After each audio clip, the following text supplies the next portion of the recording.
κατανόησης. Όλα αυτά λοιπόν μας όθησαν να μελετήσουμε ποιοι είναι αυτοί οι παράγοντες οι οποίοι σχετίζονται με αυτό το φαινόμενο.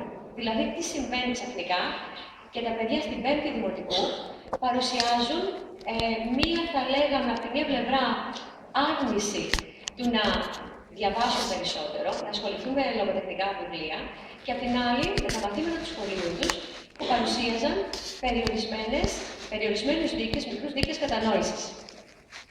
Όπως πριν η κυρία Πολυχρόνη, οι παράγοντες που σχετίζονται με την αναγνωστική κατανόηση αφορούν πρώτα τον αναγνώστη, και εδώ είναι οι βασικές δεξιότητες όπως η αποκωδικοποίηση, η ευχέρεια, ο ρυθμός ανάγνωσης, ο επιτονισμός, οι ανώτερες γνωστικές λειτουργίες, όπως είναι οι μεταγνωστικές και γνωστικές λειτουργίες, αλλά και άλλοι παράγοντες, τις οποίες εμείς σήμερα θα σταθούμε εδώ, όπως είναι το φύλο, η κοινωνική τάξη και το οικογενειακό μορφωτικό επίπεδο και η ευφυΐα, η οποία θα την μελετήσουμε στα πλαίσια της σχολικής επίδοσης.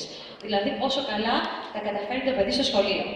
Και οι άλλοι παράγοντες που συνεξετάζονται, σε σχέση με την αναγνωστική κατανόηση, αλλά όχι σήμερα εδώ, είναι οι παράγοντες που έχουν να κάνουν με το κείμενο, με το κειμενικό είδος, τον τρόπο με τον οποίο είναι γραμμένο, η γραμματοσυρά, ο τίτλος, το μέγεθος και πολλοί άλλοι παράγοντες που δεν είναι της παρούσας έρευνας για να συζητηθούν.